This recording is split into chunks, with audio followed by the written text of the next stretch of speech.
ಇಲ್ಲಿ ಅನೇಕರು ಇದ್ದೀವಿ, ಬೇರೆ ಬೇರೆ ಜಾತಿಗೆ ಸೇರಿದವರಿದ್ದೀವಿ. ನಿಜ, ವಿಧಿ ಇಲ್ಲದೆ ನಾನು ಕೂಡ ಜಾತಿ ಹೆಸರು ತಕೊಳ್ಳೇಬೇಕು. ಯಾಕಂದ್ರೆ ಈ ಸಮಾಜ ನೀವು ಹುಟ್ಟಿದ ತಕ್ಷಣ ನಿಮ್ಗೊಂದು ಸ್ಟ್ಯಾಂಪ್ ಹಾಕತ್ತೆ. ಹುಟ್ಟುವಾಗ ನಿಮ್ಗೆ ಯಾವ್ದು ಸ್ಟ್ಯಾಂಪ್ ಇರಲ್ಲ. ಅದಕ್ಕೆ ಕುವೆಂಪು ಅವರು ಹೇಳೋದು, ನಾವೆಲ್ಲ ಹುಟ್ಟುವಾಗ ವಿಶ್ವಮಾನವರೇ, ಆದ್ರೆ ಹುಟ್ಟಿದ ತಕ್ಷಣ ನಿಮ್ಗೊಂದು ಸ್ಟ್ಯಾಂಪ್ ಹಾಕ್ತಾರಲ್ಲ, ಆ ಸ್ಟ್ಯಾಂಪ್ ಅಲ್ಲಿ ನಮ್ ಜಾತಿನ ಹಾಕ್ಬಿಡ್ತಾರೆ. ನಮಗೆ ಇಷ್ಟ ಇದೆಯೋ ಇಷ್ಟ ಇಲ್ವೋ ಯಾರು ಕೇಳಲಿಲ್ಲಪ್ಪ, ನನ್ನನ್ನು ಯಾರು ಕೇಳಲಿಲ್ಲ. ನಮ್ಮ ಅಪ್ಪ ಅಮ್ಮನಿಗೆ ಅವ್ರ ಅಪ್ಪ ಅಮ್ಮ ಒಂದು ಸ್ಟ್ಯಾಂಪ್ ಹಾಕಿದ್ರು, ನನಗೆ ನಾನು ಹುಟ್ಟಿದಾಗ ನಮ್ಮ ಅಪ್ಪ ಅಮ್ಮ ನನಗೊಂದು ಸ್ಟ್ಯಾಂಪ್ ಹಾಕಿದ್ರು. ಸಮಾಜ ಅದನ್ನ ಹೇಳ್ತಾ ಬಂದ್ಬಿಡ್ತು. ಯಾರಾದ್ರೂ ಒಬ್ರು ನನ್ನನ್ನು ಕೇಳಿದ್ರ, ನೀನು ಈ ಜಾತಿಗೆ ಸೇರಿದವನ ಅಥವಾ ಈ ಜಾತಿಗೆ ಸೇರೋಕೆ ನಿನಗೆ ಇಷ್ಟ ಇದೆಯಾ, ಆಸಕ್ತಿ ಇದೆಯಾ ಅನ್ನುವ ಆಯ್ಕೆ ಸ್ವಾತಂತ್ರ್ಯ ನನಗೆ ಕೊಡ್ಲಿಲ್ಲ. ನನಗೆ ಕೇಳಿದ್ರೆ ಬಹುಶಃ ನಾನು ಬೇರೆ ಜಾತಿ ಆಯ್ಕೆ ಮಾಡ್ಕೋತಿದ್ನೇನೋ, ಗೊತ್ತಿರ್ಲಿಲ್ಲ. ಆದ್ರೆ ಈ ಸಮಾಜ ನಾನು ಮಾಡದೇ ಇರುವ ತಪ್ಪಿಗೆ ಅಥವಾ ನನಗೆ ಗೊತ್ತಿಲ್ಲದೆ ಇದ್ದಾಗ ಆಗಿರಬಹುದಾದಂತ ಈ ಅನಾಹುತಕ್ಕೆ ಅಥವಾ ಏನು ಇದನ್ನ ನೀವೇನಂತ ಕರಿತೀರೋ ಅದಕ್ಕೆ ನನ್ನನ್ನು ಹೊಣೆ ಮಾಡುತ್ತಲ್ಲ, ಇದು ಈ ಸಮಾಜ ಮಾಡ್ತಕ್ಕಂಥ ಬಹಳ ದೊಡ್ಡ ದ್ರೋಹ ಅಂತ ನಾನು ಹೇಳಿಕೆ ಬಯಸ್ತಾ ಇದ್ದೀನಿ. ಇವತ್ತಿನ ಈ ಸಂದರ್ಭದಲ್ಲಿ ಇಲ್ಲಿ ಅನೇಕರು ಬೇರೆ ಬೇರೆ ಜಾತಿಯವರನ್ನ ಮದುವೆ ಆಗಿರಬಹುದು. ನಾನು ಹರೀಶ್ ಶಿವಪ್ಪರ ಜೊತೆಯಲ್ಲಿ ಮಾತಾಡುವಾಗ ಅನೇಕ ಸಂದರ್ಭದಲ್ಲಿ ಹೇಳಿದ್ದೇನೆ, ಇದು ಮತ್ತೊಂದು ನೆಕ್ಸ್ಟ್ ಲೆವೆಲ್ಗೆ ಈ ಅರಿವು ಭಾರತದ ಅಭಿಯಾನ ಮುಂದೆ ಹೋಗ್ಬೇಕು ಅಂತ. ಅದು ಹೇಗೆ ತಗೊಂಡು ಹೋಗ್ಲಿಕ್ಕೆ ಸಾಧ್ಯ ಅಂತಂದ್ರೆ, ಅದು ಒಂದು ಬಹಳ ಪ್ರಮುಖವಾದಂತ ಹೆಜ್ಜೆ ಏನಾಗ್ಬೋದು ಅಂತಂದ್ರೆ, ಒಂದು ತಾವೆಲ್ಲ ಮಾಡಿದಂತ ಮರು ಮದುವೆ ಅಂತಕ್ಕಂಥ ಒಂದು ಬಹಳ ದೊಡ್ಡ ಕ್ರಾಂತಿಕಾರಕವಾದ ಹೆಜ್ಜೆ. ನನಗೆ ಇಷ್ಟು ವರ್ಷ ಆದ್ಮೇಲೆ ಅದು ಕ್ರಾಂತಿಕಾರಕ ಅಂತ ಹೇಳಕ್ಕೆ ಮುಜುಗರ ಆಗ್ತದೆ. ಬಹುಶಃ ಇದು 50 ವರ್ಷದಿಂದೇನೋ 70 ವರ್ಷದಿಂದೇನೋ ಮಾಡಿದಾಗ ಅದು ಒಂದು ಕ್ರಾಂತಿಕಾರಕ ಹೆಜ್ಜೆ ಅನ್ಸಿದ್ದಿದ್ರೆ ನಾನು ಒಪ್ಕೋತಾ ಇದ್ದೆ. ಆದ್ರೆ ಇವತ್ತಿನ ಸಮಾಜ ಇನ್ನೂ ಎಷ್ಟು ಜಡಗಟ್ಟಿದೆ, ನಾವೆಲ್ಲ ಇನ್ನೂ ಎಷ್ಟು ಸಂಕುಚಿತವಾಗಿ ಯೋಚನೆ ಮಾಡ್ತಾ ಇದ್ದೀವಿ. ಈ ಸಮಾಜ ಇನ್ನೂ ಯಾತಕ್ಕೆ ಅಂತವ್ರನ್ನ ಅಕ್ಸೆಪ್ಟ್ ಮಾಡ್ಕೋತಾ ಇಲ್ಲ ಅಂತ ಯೋಚನೆ ಮಾಡಿದಾಗ ನನಗನ್ಸುತ್ತೆ ಇದು ನಿಜಕ್ಕೂ ಇವತ್ತಿಗೂ ಕೂಡ ಅದು ಕ್ರಾಂತಿಕಾರಕವಾದ ಹೆಜ್ಜೆನೆ. ಮರು ಮದುವೆ ಅಷ್ಟೇ ಮಾತ್ರ ಅಲ್ಲ, ಇದು ಬೇರೆ ಬೇರೆ ಜಾತಿಯವರ ಜೊತೆಯಲ್ಲಿ ಕೂಡ ಅಂತರ್ಜಾತಿ ವಿವಾಹ ಕೂಡ ಈ ಸಮಾಜದಲ್ಲಿ ಹೆಚ್ಚಿನ ಪ್ರಮಾಣದಲ್ಲಿ ಆಗಬೇಕು. ಆ ರೀತಿ ಆದಾಗ ಮಾತ್ರ ಈ ಜಾತಿಯ ಮನಸ್ಸುಗಳು ಸಂಪೂರ್ಣವಾಗಿ ತೊಲಗೋಗ್ಲಿಕ್ಕೆ, ಅದು ಸಂಪೂರ್ಣವಾಗಿ ನಾಶವಾಗ್ಲಿಕ್ಕೆ ಸಾಧ್ಯ ಆಗ್ತದೆ. ಈಗ ಅನೇಕರು ಬಹಳ ಒಳ್ಳೆ ಮನಸ್ಸಿನಿಂದ ಬೇರೆಯವ್ರನ್ನ ಮಾತಾಡ್ಬೋದು, ಮನೆಗೂ ಸೇರಿಸ್ಕೋಬಹುದು, ಊಟ ಜೊತೆಯಲ್ಲಿ ಮಾಡಬಹುದು. ಆದ್ರೆ ವೈಯಕ್ತಿಕ ವಿಚಾರಗಳು ಬಂದಾಗ, ಅವರ ಸಾಂಪ್ರದಾಯಿಗಳ ವಿಚಾರಗಳು ಬಂದಾಗ, ಮದುವೆ ಮುಂಜಿ ಬಂದಾಗ ಅವ್ರು ಯಾರೂ ಕೂಡ ಜಾತಿಯ ಎಲ್ಲೆಯನ್ನ ಮೀರಿ ಬೆಳೆಯೋದಕ್ಕೆ ಆಗ್ತಾ ಇಲ್ಲ. ಇದು ಈ ವ್ಯವಸ್ಥೆಯ ಬಹಳ ದೊಡ್ಡ ಪಿಡುಗು ಅಂತ ಕರಿತೀರಾ ಅಥವಾ ಲಿಮಿಟೇಷನ್ ಅಂತ ನನಗೆ ಅನ್ಸುತ್ತೆ. ಆ ಲಿಮಿಟೇಷನ್ ಮೀರಬೇಕಾದ್ರೆ ನಾವು ಅಂತರ್ಜಾತಿ ವಿವಾಹಗಳನ್ನ ಹೆಚ್ಚು ಹೆಚ್ಚು ಪ್ರೋತ್ಸಾಹ ಮಾಡಬೇಕು. ಆ ಕಾರಣಕ್ಕಾಗಿ ಸರ್ಕಾರವು ಕೂಡ ಈ ಅಂತರ್ಜಾತಿ ವಿವಾಹ ಆಗ್ತಕ್ಕಂಥವ್ರಿಗೆ ನಾವು ಇನ್ಸೆಂಟಿವ್ಸ್ ಕೊಡ್ತಾ ಇದ್ದೀವಿ ನಮ್ಮ ಸಮಾಜ ಕಲ್ಯಾಣ ಇಲಾಖೆಯಿಂದ. ಅದ್ರ ಉದ್ದೇಶ ಏನಂತಂದ್ರೆ, ಜಾತಿ ರಹಿತವಾದ ಸಮಾಜ ಅದು ವಾಸ್ತವ ಆಗಬೇಕು. ಬಸವಣ್ಣವರ ಹೆಸರು ಹೇಳ್ತೀವಿ, ಬಾಬಾ ಸಾಹೇಬ್ ಅಂಬೇಡ್ಕರ್ ಅವರ ಹೆಸರು ಹೇಳ್ತೀವಿ, ಪೆರಿಯಾರ್ ಅವರ ಹೆಸರು ಹೇಳ್ತೀವಿ. ಎಲ್ಲ ಸಮಾಜ ಸುಧಾರಕರ ಬಗ್ಗೆನೂ ಮಾತಾಡುವಾಗ ನಾವು ಇನ್ನೊಬ್ರು ಅಂತರ್ಜಾತಿ ವಿವಾಹ ಆಗ್ಲಿ ಅಂತ ಹೇಳ್ತೇವೆ. ಆದ್ರೆ ನನ್ನೊಳಗೆ 108 ಉಪಜಾತಿಗಳು ಇಟ್ಕೊಂಡಿದ್ದೀನಲ್ಲ, ನಾನು ಎಷ್ಟು ಮಟ್ಟಿಗೆ ಬೇರೆಯವ್ರ ಜಾತಿಯವನ್ನ ಅಕ್ಸೆಪ್ಟ್ ಮಾಡ್ಕೊಳ್ಳಕ್ಕೆ ಸಾಧ್ಯವಾಗಿದೆ ಅನ್ನೋ ಪ್ರಶ್ನೆ ಹಾಕೊಂಡ್ರೆ ನಾವು ಎಷ್ಟು ಆಷಾಢಭೂತಿಗಳಾಗಿದ್ದೀವಿ ಅನ್ನೋದು ಅರ್ಥ ಆಗುತ್ತೆ. ನಾವು ವಿದ್ಯಾವಂತರು, ಸುಸಂಸ್ಕೃತರು, ಆಧುನಿಕರು ಇಷ್ಟೆಲ್ಲ ಆದ್ರೂ ಕೂಡ ಮನಸ್ಸಿನ ಒಳಗಡೆ ನಮ್ಮಷ್ಟು ಪ್ರಾಚೀನತೆ ಇರ್ತಕ್ಕಂಥವ್ರು ಯಾರು ಇರ್ಲಿಕ್ಕೆ ಸಾಧ್ಯವಿಲ್ಲ. ಇದು hypocrisy. This is nothing but hypocrisy.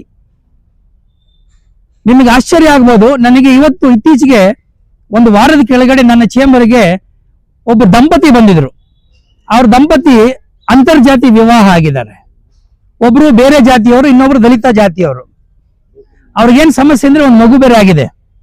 ಆ ಮಗುಗೆ ಆ ಮೇಲ್ ಜಾತಿಯವರ ಹೆಸರು ಕೊಡಿಸ್ಬಿಟ್ಟಿದ್ದಾರೆ. ಈಗ ಅವರಿಗೆ ಕಷ್ಟ ಆಗ್ತಾ ಇದೆ. ಅವ್ರ ನಂತರ ಕೇಳ್ಕೊಂಬಂದ್ರು ಪರಿಹಾರ ಏನು ಸರ್ ಅಂತ.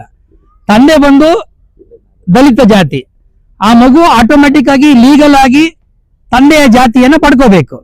ಆದ್ರೆ ಇವರು ಮನೆಯಲ್ಲಿ ಹೆಂಡತಿಯ ಮನೆ ಕಡೆ ಒಪ್ಪೋದಿಲ್ಲ ಅನ್ನೋ ಕಾರಣಕ್ಕಾಗಿ, ಅಥವಾ ಇವರು ವಿದ್ಯಾವಂತರಾಗಿದ್ರು ಕೂಡ ಹಿಂಜರಿಕೆ, ಆ ಭಯ, ಆ ಆತಂಕ ಅನ್ನೋದು ಹೇಗೆ ಇನ್ನು ಮನೆ ಮಾಡಿದೆ. ಇವರು ಒಂದು ಒಳ್ಳೆಯ ಹೆಜ್ಜೆ ತಗೊಂಡಿದ್ರು ಕೂಡ ತೀರ್ಮಾನ ಮಾಡಕ್ ಆಗ್ತಾ ಇಲ್ಲ. ಯಾಕೆಂದ್ರೆ ನಾನು ನನ್ನ ಮನೆಯವ್ರನ್ನೇನೋ ಒಪ್ಸ್ಬಿಟ್ಟಿದ್ದೀನಿ, ನಾಳೆ ನನ್ನ ಮಗನಿಗೂ ಈ ಜಾತಿ ಕೊಡಬೇಕಲ್ಲ ಅನ್ನುವಂತ ಆ ಭಯ, ಆ ಆತಂಕ, ಆ ಹಿಂಜರಿಕೆ ಇವತ್ತು ಅಂತರ್ಜಾತಿ ವಿವಾಹ ಆಗಿರ್ತಕ್ಕಂಥ ವಿದ್ಯಾವಂತರಲ್ಲೂ ಕಾಣಿಸ್ತಾ ಇದೆ. ಅಂದ್ರೆ ಇಲ್ಲೆಲ್ಲೋ ಒಂದು ಕೊರತೆ ಎದ್ದು ಕಾಣ್ತಾ ಇದೆ. ಆ ಕೊರತೆ ಮತ್ತು ಆ ಲಿಮಿಟೇಷನ್ ಅನ್ನ ಮೀರ್ತಕ್ಕಂಥ ಕೆಲಸ ಇಂಥ ಅರಿವು ಭಾರತ ಕಾರ್ಯಕ್ರಮಗಳು, ಬುದ್ಧ ಪೂರ್ಣಿಮೆಗಳು ಮಾಡ್ತಾ ಬರಬೇಕು. ನನಗೆ ನನ್ನ ವೈಯಕ್ತಿಕವಾದ ವಿಚಾರ ಹೇಳ್ಬೇಕಾದ್ರೆ ನಿಜಕ್ಕೂ ನಾನು ಹೆಮ್ಮೆ ಪಡ್ಕೋತೀನಿ. ನನಗೆ ಗೊತ್ತಿಲ್ಲ, ನಿಮ್ಗೆ ಆಶ್ಚರ್ಯ ಆಗ್ಬೋದು, ನಾನು ವಿದ್ಯಾರ್ಥಿ ಆಗಿದ್ದಾಗ ಮದುವೆ ಆಗಿದ್ದು, ಅನೇಕರಿಗೆ ಗೊತ್ತಿಲ್ಲ. I got married when I was a student. Maharaja ಕಾಲೇಜಿನಲ್ಲಿ ಅದು ದೊಡ್ಡ ವಿಚಾರ, ಅದು ಮೈಸೂರು ಮಹಾರಾಜ ಕಾಲೇಜಿನಲ್ಲಿ. ಹೀಗೆ ಮದುವೆ ಆಗಬೇಕು, ಇಂಥವ್ರೇ ಮದುವೆ ಆಗಬೇಕು ಅಂತ ಹೇಳಿ ಪ್ಲಾನ್ ಮಾಡ್ಕೊಂಡು ಮದುವೆ ಆದವು ನಾನು.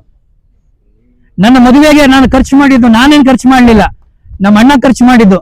ಅವ್ರು ಖರ್ಚು ಮಾಡಿದ್ದು ನಿಮ್ಗೆ ಆಶ್ಚರ್ಯ ಆಗ್ಬೋದು, ಬರೀ 1200 ರೂಪಾಯಿ. 1200 ರೂಪಾಯಿ ವೆನ್ ಐ ಗಾಟ್ ಮ್ಯಾರಿಡ್. ಸರಳ ಮದುವೆ ಅನ್ನೋದಕ್ಕೆ ನಾನು ಹೇಳ್ತಾ ಇದ್ದೀನಿ. Simple marriage, inter caste marriage and ಯಾವತ್ತು ತಿಳ್ಕೋಬೇಕಿದು, ಇದು ನನ್ನ ಜೀವನದ ಬಹಳ ದೊಡ್ಡ ಆದ್ಯ ಒಂದು ಗೋಲ್ ಆಗಿತ್ತು, ಉದ್ದೇಶಗಳಾಗಿತ್ತು. ನಾನು ಆದ್ರೆ ಸರಳವಾಗಿ ಆಗ್ಬೇಕು, ಅದು ಇಂಟರ್ ಕಾಸ್ಟೇ ಆಗಬೇಕು ಅನ್ನೋದೇ ಉದ್ದೇಶ ಆಗಿರ್ಬೇಕಾಗಿತ್ತು. ಹಾಗೆ ಆಗಿದ್ದು, ಗೊತ್ತಿಲ್ಲ ಅದೇನೋ, ಅದೆಲ್ಲ ಆ ರೀತಿ ನಡೀತು. ಒಂದು ಮದುವೆ ಕೇವಲ 1200 ರೂಪಾಯಿನಲ್ಲಿ ಒಂದು ದೇವಸ್ಥಾನದಲ್ಲಿ ಆಗ್ತದೆ. ನನ್ನ ಜೊತೆ ಇದ್ದ ಫ್ರೆಂಡ್ಸ್ಗಳು ಕಾಲೇಜಲ್ಲಿ ಹೋಗ್ತಾ ಇದ್ದವ್ರು ಮಾತ್ರ ಬರ್ತಾರೆ. 47 ಜನ ಅಟೆಂಡೆನ್ಸ್, ಅಷ್ಟೇ ಮದುವೆ ಆಗಿದ್ದು. ಮದುವೆ ಆದ್ಮೇಲೆ ಏನ್ ಊಟ? ದೇವಸ್ಥಾನದಲ್ಲಿ ಕೊಟ್ಟಲ್ಲ ಪ್ರಸಾದ. ಪ್ರಸಾದ ಏನು ಅವತ್ತು? ಪುಳಿಯೋಗರೆ, ಮೊಸರನ್ನ. This is all my marriage. ಮದುವೆ ಹೇಗೆ ಮಾಡ್ಕೋತೀರಿ, ಎಲ್ಲಿ ಮಾಡ್ಕೋತೀರಿ ಅನ್ನೋದೆಲ್ಲ ಮುಖ್ಯ. ಮದುವೆ ಆದ್ಮೇಲೆ ನೀವು ಹೇಗೆ ಬದುಕ್ತೀರಿ, ಈ ಸಮಾಜವನ್ನ ಹೇಗೆ ಎದುರಿಸ್ತೀರಿ ಅನ್ನೋದು ಅದು ಮುಖ್ಯ. ನಾನು ಸ್ಟೂಡೆಂಟ್ ಆಗಿದ್ದಾಗ, ಮದುವೆ ಆದಾಗ ನನ್ನ ಅನೇಕ ವಿದ್ಯಾರ್ಥಿ ಸ್ನೇಹಿತರುಗಳಿಗೆ ಮದುವೆ ಅನ್ನೋ ಕಾನ್ಸೆಪ್ಟೇ ಗೊತ್ತಿರಲಿಲ್ಲ. 20 ವರ್ಷದವನಿಗೆ ಮದುವೆ ಎನ್ನುವ ಕಾನ್ಸೆಪ್ಟ್ ಅಷ್ಟು ಸುಲಭವಾಗಿ ತಿಳ್ಕೊಳ್ಳಕ್ಕೆ ಸಾಧ್ಯವಾಗೋದಿಲ್ಲ. ಆದ್ರೆ ಅಂತ ಸಂದರ್ಭದಲ್ಲಿ ಈ ಸಮಾಜವನ್ನ ಎದುರಿಸ್ಬೇಕಲ್ಲ, ಒಬ್ಬಳ ಜೊತೆಲಿ ಇಟ್ಕೊಂಡು, ಜೊತೆನಲ್ಲಿ ಪಕ್ಕದಲ್ಲಿ ನಾವು ನಿಲ್ಲಿಸ್ಕೊಂಡು, ಅದು ಬಹಳ ದೊಡ್ಡ ವಿಚಾರ ಆಗಬೇಕು. ನಾನು ಯಾಕೆ ಹಿಂದೆ ಇವತ್ತು ಓದಂತ ಆಧುನಿಕರಾಗಿರ್ತಕ್ಕಂಥ ವಿದ್ಯಾವಂತರು ಕೂಡ ಯಾಕೆ ಹಿಂಜರಿತಾ ಇದ್ದಾರೆ, ಯಾಕೆ ಭಯ ಪಡ್ತಾ ಇದ್ದಾರೆ? ನೀವೊಂದು ನಿಲುವು ತಗೊಂಡಿದ್ದೀರಿ, ಒಂದು ತೀರ್ಮಾನ ತಗೊಂಡಿದ್ದೀರಿ. ನಿಮ್ಮ ತೀರ್ಮಾನವನ್ನ ನೀವು ಗೌರವಿಸಿ. ಬೇರೆಯವರು ಒಪ್ತಾರೋ ಬಿಡ್ತಾರೋ ಅದು ನಮ್ಮ ಸಮಸ್ಯೆ ಅಲ್ಲ. ಬೇರೆಯವ್ರಿಗೋಸ್ಕರ ನಾವು ಬದುಕುವ ಕಾಲ ಮುಗಿದೋಯ್ತು. ನಾವು ಬದುಕಬೇಕಾಗಿರೋದು ಈ ಸಮಾಜದ ಹಿತವನ್ನ ಕಾಪಾಡೋಕ್ಕೋಸ್ಕರ. ನಾವು ನಮ್ಮ ಮನಸಾಕ್ಷಿಗೆ ಉತ್ತರವನ್ನ ಕೊಡಬೇಕೇ ವಿನಃ, ನಮ್ಮ ಆತ್ಮಸಾಕ್ಷಿಗೆ ನಾವು ಉತ್ತರ ಕೊಡಬೇಕೇ ವಿನಃ ನಾವು ಬೇರೆ ಯಾರಿಗೂ ಉತ್ತರ ಕೊಡಬೇಕಾದ ಅಗತ್ಯ ಇಲ್ಲ. We are responsible and answerable and accountable only to our conscience. ಎಲ್ಲಿವರೆಗೆ ನಾವು ಸರಿಯಾಗಿರ್ತೀವೋ, ನ್ಯಾಯವಾಗಿರ್ತೀವೋ, ಧರ್ಮವಾಗಿ ನಡ್ಕೋತೀವೋ, ಅಲ್ಲಿವರೆಗೆ ನಾವು ಬೇರೆಯವರಿಗೆ ಅವರ ಮಾತುಗಳಿಗೆ ಸೊಪ್ಪು ಹಾಕಬೇಕಾದ ಅಗತ್ಯ ಇಲ್ಲ, ಅಥವಾ ತಲೆ ತಗ್ಗಿಸಬೇಕಾದಂತ ಅಗತ್ಯ ಇಲ್ಲ. ನನಗೆ ಇಷ್ಟಪಟ್ಟವ್ರನ್ನ ನಾನು ಮದುವೆ ಮಾಡಿಕೊಂಡಾಗ, ನನ್ನ ಜಾತಿಯನ್ನ ಮೀರಿ ಬೇರೆಯವ್ರನ್ನ ಮದುವೆ ಮಾಡಿಕೊಂಡಾಗ ಅದು ಹೆಮ್ಮೆಯ ಕೆಲಸವಾಗಬೇಕು, ಅದು ಅತ್ಯಂತ ಗೌರವದ ಕೆಲಸ ಆಗಬೇಕು, ತಲೆ ಎತ್ತಿ ನಡೀತಕ್ಕಂಥ ಕೆಲಸ ಆಗಬೇಕೇ ವಿನ ಯಾರೂ ಕೂಡ ಇಲ್ಲಿ ಯಾರಿಗಾದ್ರೂ ಆ ರೀತಿ ಹಿಂಜರಿಕೆ, ಕೀಳರಿಮೆ ಇದ್ರೆ ದಯಮಾಡಿ ಅದು ಬಿಟ್ಟು ಬಂದ್ಬಿಡಿ. ಈ ಸಮಾಜ ಎಲ್ಲರಿಗಾಗಿಯೂ ಇರ್ತಕ್ಕಂಥದ್ದು, ಕೇವಲ ಒಂದು ಜಾತಿ ಒಂದು ಧರ್ಮ ಅಂತಲ್ಲ, ಅಥವಾ ಒಂದು ಜಾತಿನಲ್ಲಿ ಮದುವೆ ಆಗೋರಿಗೆ ಅಲ್ಲ. This country, this land is not only the land or garden of roses, it is a garden of flowers. ಅರ್ಥ ಮಾಡ್ಕೊಳ್ಳಿ, ಕೇವಲ ಒಂದು ಹೂ ಬೆಳೀತಕ್ಕಂಥ ಒಂದು ಉದ್ಯಾನವನಲ್ಲ ಈ ಸಮಾಜ. ಈ ಸಮಾಜದಲ್ಲಿ ಎಲ್ಲಾ ರೀತಿಯ ಹೂಗಳು ಬೆಳಿಲಿಕ್ಕೆ ಅವಕಾಶ ಇದೆ. ಎಲ್ಲರಿಗೂ ತಮ್ಮ ತಮ್ಮ ಜೀವನವನ್ನ ಕಟ್ಟಿಕೊಳ್ಳೋದಕ್ಕೆ ನಮ್ಮ ಸಂವಿಧಾನ ಅವಕಾಶವನ್ನ ಮಾಡಿಕೊಟ್ಟಿದೆ. ಸಂವಿಧಾನ ಪೂರ್ವದಲ್ಲೂ ಕೂಡ ಇಂಥ ಘಟನೆಗಳು ನಡೆದಿದೆ. ಬಸವಣ್ಣವರು ಮಾಡಿದ್ದೇನು? ಬಸವಣ್ಣವರು 12ನೇ ಶತಮಾನದಲ್ಲಿ ಅವರ ಕಲ್ಪನೆಯೇ ಕ್ರಾಂತಿಕಾರಕ ಅಲ್ವನ್ರಿ. 12ನೇ ಶತಮಾನದಲ್ಲಿ ಆ ರೀತಿ ಯೋಚನೆ ಮಾಡಬಹುದು ಅಂತಂದ್ರೆ, ಮೇಲ್ವರ್ಗದವ್ರನ್ನ ಕೆಳವರ್ಗದವ್ರ ಜೊತೆನಲ್ಲಿ ಬರೀ ಮಾತಾಡಲಿಲ್ಲ, ಅವರು ಅಂತರ್ಜಾತಿ ವಿವಾಹ ಮಾಡಿಸ್ಬಿಡ್ತಾರೆ. ಅಂತರ್ಜಾತಿ ವಿವಾಹವನ್ನ ಜಾರಿಗೆ ತರ್ತಾರೆ ಬಸವಣ್ಣವರು. That was about 800 years ago. Imagine, 800 ವರ್ಷಗಳ ಹಿಂದೆ ಒಬ್ಬ ಬಸವಣ್ಣ ಈ ರೀತಿ ಯೋಚನೆ ಮಾಡಿ ನಮ್ಗೆ ಆದರ್ಶವಾಗಿದ್ರು, ನಮಗೆ ಮಾರ್ಗವನ್ನ ಹಾಕೊಟ್ಟಿದ್ರು ಕೂಡ ನಾವ್ ಯಾಕೆ ಎದುರ್ಕೋಬೇಕ್ರಿ? ನಾವ್ಯಾಕೆ ಹಿಂಜರಿಬೇಕು? ನಾವ್ಯಾಕೆ ತಲೆ ತಗ್ಗಿಸುವಂತ ರೀತಿಯಲ್ಲಿ ಬದುಕಬೇಕು? ದಯಮಾಡಿ ನೀವು ಮಾಡ್ತಕ್ಕಂಥ ಕೆಲಸದ ಬಗ್ಗೆ, ಇಂತಹ ಕೆಲಸದ ಬಗ್ಗೆ ತಾವು ತಮ್ಮ ಬಗ್ಗೆ ಒಂದು ಗೌರವವನ್ನ, ಹೆಮ್ಮೆಯನ್ನ ಪಡ್ತಕ್ಕಂಥ ಕೆಲಸವನ್ನ ಮಾಡಿ. ಯಾಕೆಂದ್ರೆ ನಿಮಗೆ ಗೊತ್ತಿಲ್ಲ, ನೀವು ಬಹಳ ದೊಡ್ಡ ಇತಿಹಾಸವನ್ನ ಸೃಷ್ಟಿ ಮಾಡಿರ್ತೀರಿ. You would have created history. ಇವತ್ತು ಜನ ನಿಮ್ಮ ವಿರುದ್ಧ ಮಾತಾಡ್ಬೋದು, ಇವತ್ತು ಸಮಾಜ ನಿಮ್ಮನ್ನ ಅಣಕಿಸಬಹುದು, ಇವತ್ತು ಸಮಾಜ ನಿಮ್ ಬಗ್ಗೆ ಸಣ್ಣದಾಗಿ ಮಾತಾಡಬಹುದು, ಆದ್ರೆ ಇದೇ ಸಮಾಜ ನಾಳೆ ನಿಮ್ಮನ್ನ ಪೂಜಿಸುತ್ತೆ, ಗೌರವಿಸುತ್ತೆ. ಆ ದಿನ ಬಂದೇ ಬರುತ್ತೆ. ಆ ದಿನಕ್ಕಾಗಿ ನಾವೆಲ್ಲರೂ ಕಾಯಬೇಕು ಅಷ್ಟೇ.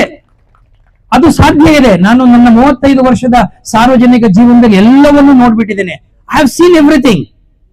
ಇದು ಸಾಧ್ಯ.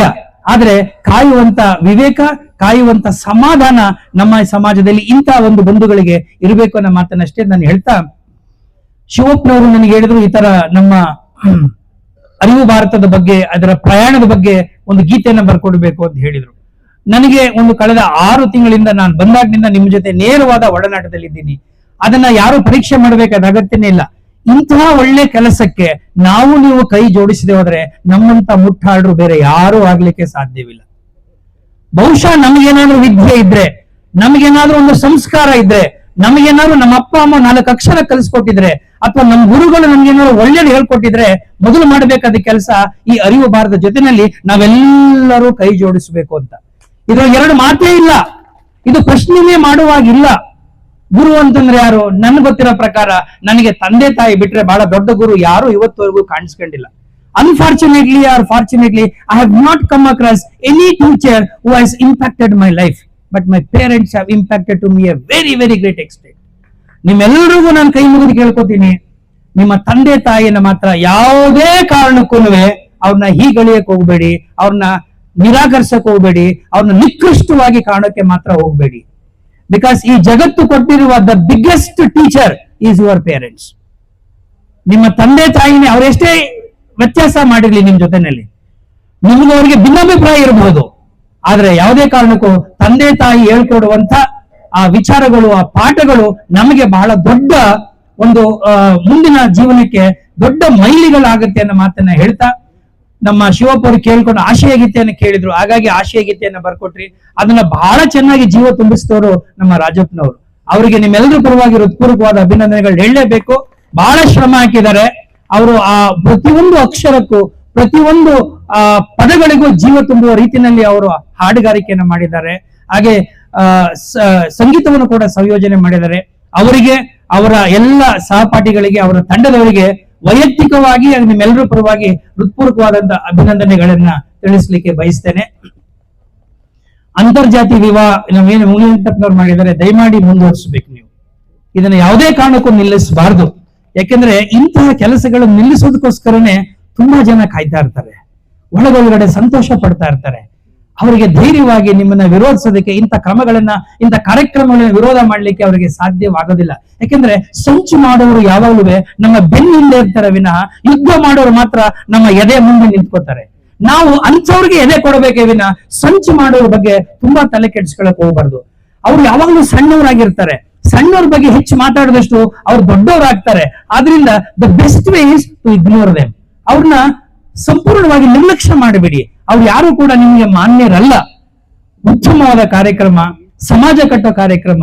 ಇದೇ ಬಾಬಾ ಸಾಹೇಬ್ ಹೇಳಿದ್ದು, ಇದೇ ಬುದ್ಧ ಹೇಳಿದ್ದು. ಬುದ್ಧ ಅಂತ ಹೇಳಿದಾಗ ನಮ್ಮ ಮಾನಸಿಕ ಗುರುಗಳು. ಬುದ್ಧ ಅಂತ ಅವ್ರ ಬಗ್ಗೆ ನಾನು ಒಂದು ಪದ್ಯವನ್ನ ಇಷ್ಟೂ ವರ್ಷಗಳ ಕಾಲ ನಾನು ಬುದ್ಧನ ಏನ್ ಅರ್ಥ ಮಾಡ್ಕೊಂಡೆ ಅಂತ ಹೇಳಿ ಅವ್ರ ಬಗ್ಗೆ ಒಂದು ಹಾಡನ್ನ ಬರೆದಾಗ ಪಿಚ್ಚಳ್ಳಿ ಶ್ರೀನಿವಾಸ್ ಅವರು ಅದನ್ನ ಹಾಡಿದ್ರು. ಅವರು ನಾನು ಬುದ್ಧನ ಬಗ್ಗೆ ಎಲ್ಲರ ಬಗ್ಗೆ ಹಾಡಿದ್ದೀನಿ, ಬುದ್ಧನ ಬಗ್ಗೆ ಒಂದು ಹಾಡ್ಲಿಲ್ಲ ಅಂತ. ನಾನ್ ಹೇಳೋದೇನಂದ್ರೆ, ಬುದ್ಧ ಆಗಬೇಕು ಅಂತಂದ್ರೆ, ಬುದ್ಧ ಅಂತಂದ್ರೆ ಏನು ನಾವು ಮೊದಲು ಅರ್ಥ ಮಾಡ್ಕೋಬೇಕು. ಅದು ಒಂದು ಬೆಳಕು, ಅದು ಒಂದು ಅರಿವು, ಅದು ಒಂದು ಜ್ಞಾನ, ಅದು ಒಂದು ಪ್ರೀತಿ.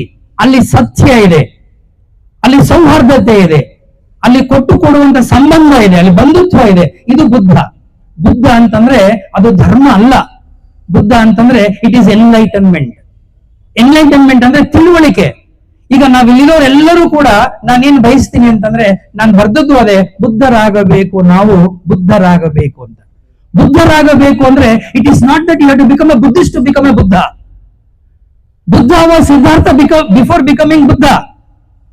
ಬುದ್ಧ ಆಗುವ ಪೂರ್ವದಲ್ಲಿ ಅವರು ಸಿದ್ಧಾರ್ಥರಾಗಿದ್ದವರು. ಸಿದ್ಧಾರ್ಥನಾಗಿದ್ದವನು ಅಷ್ಟು ವರ್ಷಗಳ ಕಾಲ ತಪಸ್ಸು ಮಾಡಿ, ದೇಹ ದಂಡಿಸಿ, ಕೊನೆಗೆ ಆತನಿಗೆ ಒಂದು ಜ್ಞಾನೋದಯ ಆಗ್ತದಲ್ಲ, that is called the status of enlightenment and that is Buddha. ಅದು ಬುದ್ಧ. ಹಾಗಾಗಿ ನಾವು ನೀವೆಲ್ಲರೂ ಕೂಡ ಬುದ್ಧರಾಗಲಿಕ್ಕೆ ಅರ್ಹರು, ಸಾಧ್ಯತೆ ಇದೆ. ಆಮೇಲೆ ಬುದ್ಧರಾಗಬೇಕು ಅಂದ್ರೆ ಕಠಿಣ ತಪಸ್ಸು ಮಾಡಬೇಕಾಗಿಲ್ಲ. ಅದಕ್ಕೆ ಉಪವಾಸ ಮಾಡಬೇಕಾಗಿಲ್ಲ, ವ್ರತ ಮಾಡಬೇಕಾಗಿಲ್ಲ, ಅಥವಾ ಕಾಡು ಮೇಡುಗಳನ್ನ ಅಲ್ಲಿಬೇಕಾಗಿಲ್ಲ. ಬುದ್ಧರಾಗಬೇಕಂದ್ರೆ ಶುದ್ಧವಾದಂತ ಸ್ವಚ್ಛವಾದ ಮನಸ್ಸಿಟ್ಕೋಬೇಕು. ನಮ್ಮ ಆರೋಗ್ಯ ಹೇಗೆ ಶುಚಿಯಾಗಿ ಇಟ್ಕೊಂಡಿರ್ತೀವೋ ಹಾಗೆ ಮನಸ್ಸು ಮತ್ತು ಆತ್ಮವನ್ನ ಶುಚಿಯಾಗಿ ಇಟ್ಕೋಬೇಕು. ಇನ್ನೊಬ್ಬರ ಕಷ್ಟಕ್ಕೆ ಸ್ಪಂದಿಸಬೇಕು, ಇನ್ನೊಬ್ಬರನ್ನ ಪ್ರೀತಿಸುವಂತ ದೊಡ್ಡ ಮನಸ್ಸನ್ನ ಬೆಳೆಸ್ಕೋಬೇಕು. ಇದು ಬುದ್ಧತ್ವ. ನಮಗೆಲ್ಲರಿಗೂ ಆ ಅರ್ಹತೆ, ಆ ಯೋಗ್ಯತೆ, ಆ ಸಾಮರ್ಥ್ಯ ಇರೋದ್ರಿಂದ ಇಡೀ ಜಗತ್ತು ಈ ರೀತಿಯಾದಂತ ಬುದ್ಧಮಯವಾಗಬೇಕು ಅಂತ ನನ್ನ ಆಶಯದಲ್ಲಿ ಗೀತೆಯಲ್ಲಿ ಬರೆದಿದ್ದು. ಬುದ್ಧರಾಗಬೇಕು ಅಂತಂದ್ರೆ ನಾವೆಲ್ಲರೂ ಈ ಒಂದು ಹಾದಿಯನ್ನು ತುಳಿಯಕ್ಕೆ ಸಾಧ್ಯವಿದೆ. ಇಂಥ ಗುರುಪೂರ್ಣಿಮೆಯ ಸಂದರ್ಭದಲ್ಲಿ ಪ್ರಾಯಶಃ ಇದು ಬಹಳ ನಿಮಗೆ ಕೆಲವರು ಅನ್ಸ್ಬೋದು, ತುಂಬಾ ಐಡಿಯಲ್ ಅಲ್ವಾ ಸರ್, ಇದು ಇಷ್ಟೊಂದು ಆದರ್ಶವಾಗಿ ಬದುಕಲಿಕ್ಕೆ ಸಾಧ್ಯವಂತ. ಇಲ್ಲ, ಇದು ಆದರ್ಶ ಅಲ್ಲ. Why Buddha is relevant even today ಅಂದ್ರೆ Buddhism or whatever the thoughts of Buddha, ಅದು ಅವನ ಬುದ್ಧನ ವಿಚಾರಗಳು ಬಹಳ ರಿಲೆವೆಂಟ್ ಆಗಿದೆ, ಬಹಳ ಪ್ರಾಕ್ಟಿಕಲ್ ಆಗಿದೆ. ನಾನು ಹಿಂದೆ ಹೇಳ್ತಾ ಇದ್ದೆ, ಆಲ್ಬರ್ಟ್ ಐನ್ಸ್ಟೈನ್ ಕೂಡ ಒಂದು ಲೆವೆಲ್ ಹೋಗಿ ಹೇಳ್ತಾರೆ, ಇವತ್ತು ಜಗತ್ತಿನಲ್ಲಿ ಯಾವ್ದಾದ್ರೂ ಧರ್ಮವನ್ನ ಒಪ್ಪಿಕೊಳ್ಳೋದಾದ್ರೆ ವೈಜ್ಞಾನಿಕವಾಗಿ ಇದೆ ಅನ್ನೋದಾದ್ರೆ ಅದು ಬೌದ್ಧ ಧರ್ಮ ಅನ್ನೋ ಮಾತನ್ನ ಅವ್ರು ಹೇಳ್ತಾರೆ. ವೈಜ್ಞಾನಿಕವಾದ ದೃಷ್ಟಿಯಿಂದ ನಾನು ಮಾತಾಡ್ತಾ ಇದ್ದೀನಿ, ಧರ್ಮ ದೃಷ್ಟಿಯಿಂದ ನಾನು ಮಾತಾಡ್ತಾ ಇಲ್ಲ. ಅಂದ್ರೆ ಬುದ್ಧನ ತತ್ವಗಳು, ಬುದ್ಧನ ವಿಚಾರಗಳು ಮನುಷ್ಯರನ್ನ ಬೆಳೆಸ್ತಕ್ಕಂಥದ್ದು. ಮನುಷ್ಯರ ಬಗ್ಗೆ ಮಾತಾಡ್ತಾನೆ, ಮನುಷ್ಯರ ಕಷ್ಟದ ಬಗ್ಗೆ ಮಾತಾಡ್ತಾನೆ, ಮನುಷ್ಯರ ಸಮಸ್ಯೆಗಳು ಬಗೆಹರಿಸ್ಕೊಳ್ಳೋದು ಹೇಗೆ ಅಂತ ಹೇಳ್ತಾನೆ ವಿನ ದೇವ್ರ ಬಗ್ಗೆ, ಮಂತ್ರಗಳ ಬಗ್ಗೆ ಅಥವಾ ಅದ್ರ ಬಗ್ಗೆ ಏನು ಮಾತಾಡಲ್ಲ. ಕೇಳ್ತಾರೆ ಬುದ್ಧನ, ನಿಮ್ಗೆಲ್ಲಾ ಜ್ಞಾನೋದಯ ಅಂತ ಆಯ್ತು ಅಂತ ಹೇಳ್ತಿರಲ್ಲ, ನೀವು ದೇವ್ರು ನೋಡಿದ್ದೀರಾ ಅಂತ ಕೇಳ್ತಾರೆ. ಉತ್ತರ ಕೊಡಲ್ಲ ಬುದ್ಧ. ಬುದ್ಧ ಹೇಳೋದಷ್ಟೇ, ನನಗೆ ಗೊತ್ತಿಲ್ಲದ ಬಗ್ಗೆ ನಾನು ಏನು ಹೇಳಲ್ಲ. Because Buddha also did not know about god, because ಈ ನೆವರ್ ಡಿಸ್ಕಸ್ಡ್ ಅಬೌಟ್ ಗಾಡ್. ಅವರು ದೇವ್ರ ಬಗ್ಗೆ ಯಾವತ್ತೂ ಚರ್ಚೆ ಮಾಡಲೇ ಇಲ್ಲ, ಯಾಕೆಂದ್ರೆ ದೇವ್ರು ನನಗೆ ಗೊತ್ತಿಲ್ಲ. ಗೊತ್ತಿಲ್ಲದ ವಿಚಾರ ಬಗ್ಗೆ ಚರ್ಚೆ ಮಾಡೋದ್ ಬದಲು ಗೊತ್ತಿರುವ ನಾವು ನೀವಿದ್ದೀವಲ್ಲ, ನಿಮ್ಮ ಬಗ್ಗೆ ನಾನು ಚರ್ಚೆ ಮಾಡ್ತೀನಿ. ನಿಮ್ಮ ಕಷ್ಟ ಏನು, ಯಾತಕ್ಕೆ ಇಷ್ಟೊಂದು ಜೀವನದಲ್ಲಿ ಸಂಕಷ್ಟಗಳಿದೆ, ನೋವುಗಳಿದೆ, ಮಿಸರಿ ಇದೆ. ಇದು ಬುದ್ಧನ ಒಂದು ತತ್ವ. ಆ ಕಾರಣಕ್ಕಾಗಿ ಇವತ್ತು ಬುದ್ಧ ನಮಗೆ ಹತ್ತಿರವಾಗ್ತಾರೆ, ನಮಗೆ ಬಹಳ ಮನಸ್ಸಿಗೆ ಇಡಿಸ್ತಾರೆ. ಯಾರೋ ನಮ್ಮ ಜೊತೆನಲ್ಲಿ ಮಾತಾಡ್ತಾ ಇದ್ದಾರಲ್ಲ, ನಾವು ಕಷ್ಟದಲ್ಲಿದ್ದಾಗ, ನೊಂದಾಗ, ಬೆಂದಾಗ ನನ್ನ ಕಷ್ಟ ಕೇಳ್ತಾ ಇದ್ದಾರಲ್ಲ, ಒಬ್ರು ಆಪ್ತರು ನನ್ನ ಜೊತೆಲಿ ಇದ್ದಾರಲ್ಲ ಅನ್ನೋ ಭಾವನೆ ತಂದು ಕೊಡ್ತಾರೆ.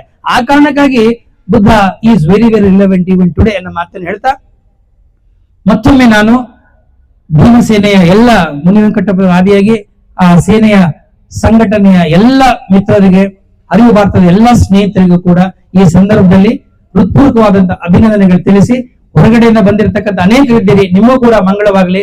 ಧೈರ್ಯವಾಗಿ ನೀವು ಒಳ್ಳೆ ಕೆಲಸ ಮಾಡಿದಾಗ, ನಿಮ್ಮ ಮನಸ್ಸು ಒಪ್ಪದಾಗ, ನಿಮ್ಮ ಮನಸ್ಸಾಕ್ಷಿ ಆತ್ಮಸಾಕ್ಷಿಯಾಗಿ ಇದ್ದೀರಿ ಅಂತ ನಿಮ್ಗೆ ಅನಿಸಿದಾಗ ದಯಮಾಡಿ ನೀವೆಲ್ಲರೂ ಮುಂದುವರಿಯಿರಿ. ನಿಮ್ ಹಿಂದೆ ಸಾವಿರಾರು ಲಕ್ಷ ಜನರು ಹಿಂದೆ ಇರ್ತಾರೆ ಅನ್ನೋ ಮಾತನ್ನು ಹೇಳ್ತಾ ನನ್ನ ಮಾತನ್ನು ಮುಗಿಸ್ತೀನಿ. ನಮಸ್ಕಾರ.